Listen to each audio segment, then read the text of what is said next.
ये एंडिंग क्यों फिट बैठती है? शुरुआत से देखे तो कहानी सीधी साधी लगती थी। इंसानों को दीवारों के पीछे कैद और बाहर टाइटन्स का राज।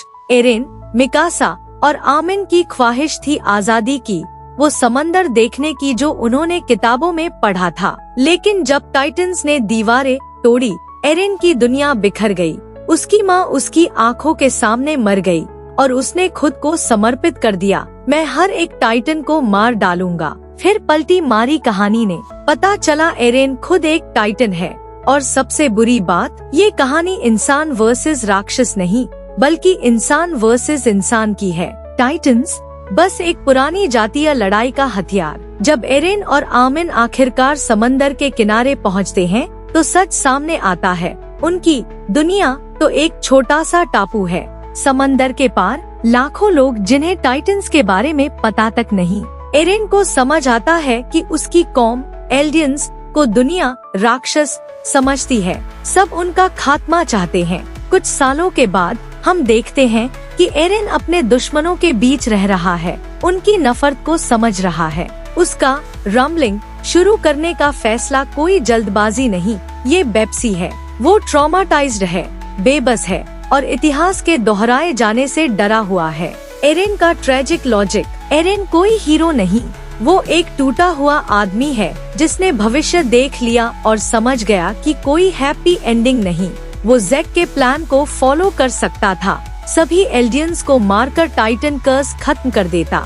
लेकिन एरेन ने अपनी कौम को चुपचाप खत्म होते नहीं देखना चाहा। उसने पलटी मारी, पूरी दुनिया को तबाह कर दो, एल्डियंस और बाहर वालों को एक जैसा कमजोर बना दो ताकि कोई भी दूसरे पर राज न कर सके।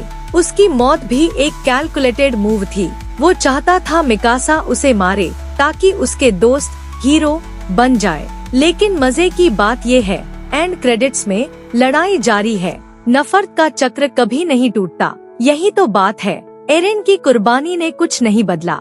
इंसान लड़ते रहते हैं। डार्क, बिल्कुल, लेकिन यही रियलिटी है। ये एंडिंग क्यों काम करती है?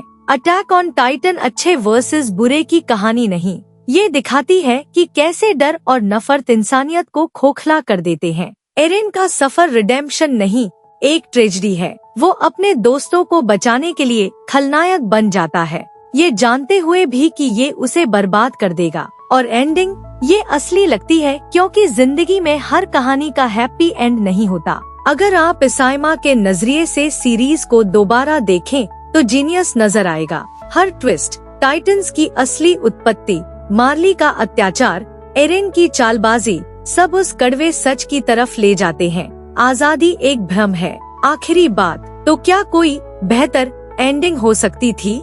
नहीं, कोई हैप्पी फील वाला अंत कहानी की आत्मा के साथ गद्दारी होती।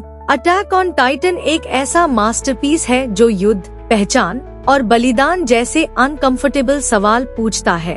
आपको क्या लगता है? एंडिंग पसंद आई या अब भी गुस्सा है? कमेंट में बताएं।